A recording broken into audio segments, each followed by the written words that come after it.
The latest chapter of Jujutsu Kaisen all but confirmed my speculation that I've had since the beginning of the show. Yuji Itadori is going to have his own cross technique. It's been a long time coming, but all the signs point to it.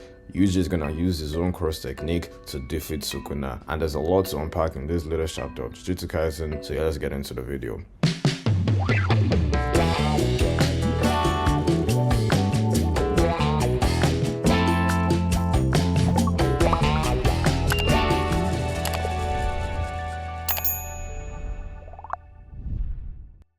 With the information we learned in this chapter of JJK, there are two possibilities that we're faced with. Yuji is either a Sukuna clone or his dad is a Sukuna clone. Either one of them has to be the case. Now, what does that have to do with Yuji having his own innate cross technique, as he already has two, blood manipulation and malevolent shrine? Let me explain. The catalysts for Yuji to finally awaken his innate technique have been in play for some time now. The first indicator for this was when Kenjaku utilized the remote idol transfiguration to create the player base he needed for the calling games. Yuji fits the description of one of those sets of people that should have been affected by the idol transfiguration, and this is where the latest chapter comes into play. When past sorcerers like Kashimu and Yorozu were reincarnated, they had immediate access and complete control of their bodies as soon as they were reincarnated, with the only notable exception being Angel and Hana, and that's because they had a symbiotic relationship. So that begs the question, why didn't Sukuna take control of Yuji after the remote idol transfiguration was activated? Things remained the same with them for the most part. The other sorcerers though were able to control their hosts due to the idol transfiguration because they fell into the same category of people that Kenjaku was talking about. But why is Yuji the exception? Something is just not adding up here, and I believe he has to deal with what I said earlier, with Yuji being either a Sukuna clone or his dad being a Sukuna clone. Another thing that we also have to take into consideration is that in this chapter, it was mentioned that Yuji was conceived to be a calling games player. That's why I believe the idol transfiguration still affected him, only it affected him in a different way. It affected him like how it affected Higuruma and Takaba. It just wouldn't make much sense as to why Yuji would be the only person out of everyone that fits the criteria for players for the calling games to not be affected by the idol transfiguration. Now that it's been established that Yuji likely has the capabilities to get an innate course technique, I don't even think we're in a situation where we have to wait for it to be revealed. The technique has already been revealed, and the first indicator that shows that Yuji's technique has likely been revealed was the rage moments that he had when Sukuna took over Megumi. There's no concrete evidence for this, but the one reference we've seen for someone having an awakening was Higuruma. When he was faced with the injustice of the Japanese legal system and had to deal with seeing his clients, he was filled up with rage and he awakened his course technique.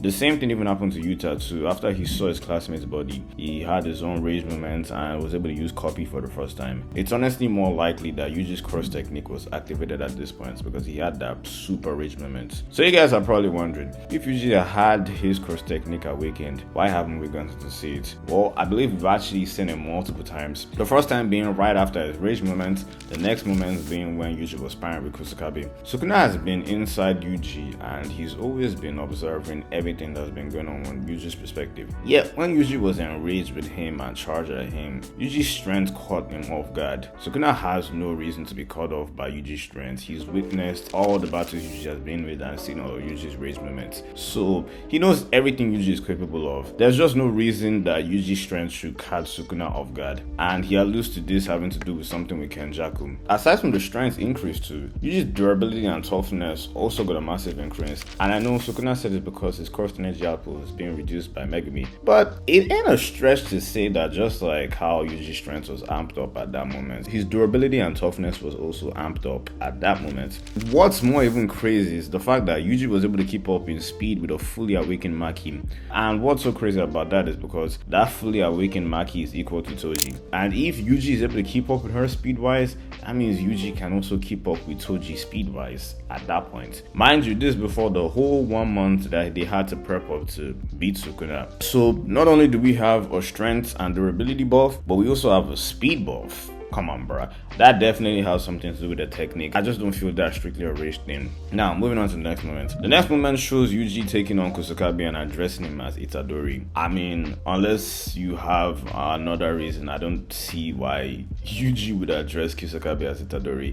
That definitely has something to do with the cross technique. With all that being said though, it's tough speculating on what Yuji's actual technique would be. It has something to do with the soul, as we've seen his attacks affect Sukuna in ways that are not just strictly physical, as he's able to lower Sukuna's cursed energy output and reduce his physical control over Megu's body with each strike. This also goes in hand with him switching bodies with Kusakabe when they were sparring. Itadori's technique seems to be something that affects not only other people's soul but his soul too, as I believe the buff he got during the rage moment had to do with something triggering in his soul to kind of get him into a zen moment and boost all of his abilities. Right now with this battle with Sukuna, it's tough to know if that mysterious technique is having any effect on the battle, because Yuji has gotten so much better as a sorcerer over the past month. He's also learned RCT and he's amped up by black flashes, so we don't know if that technique right now is coming in play. But what I am certain of is that there definitely is a technique. We just need to have more info about it.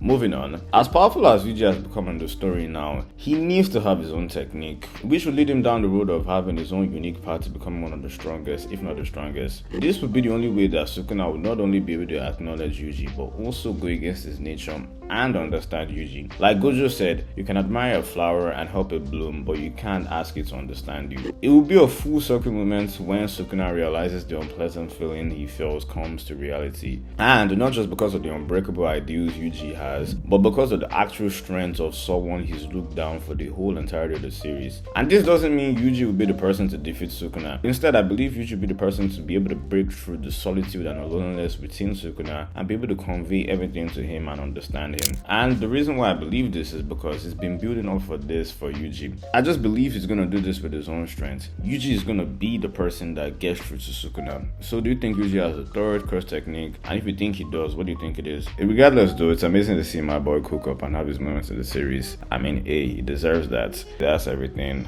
See you later in the next video. Peace.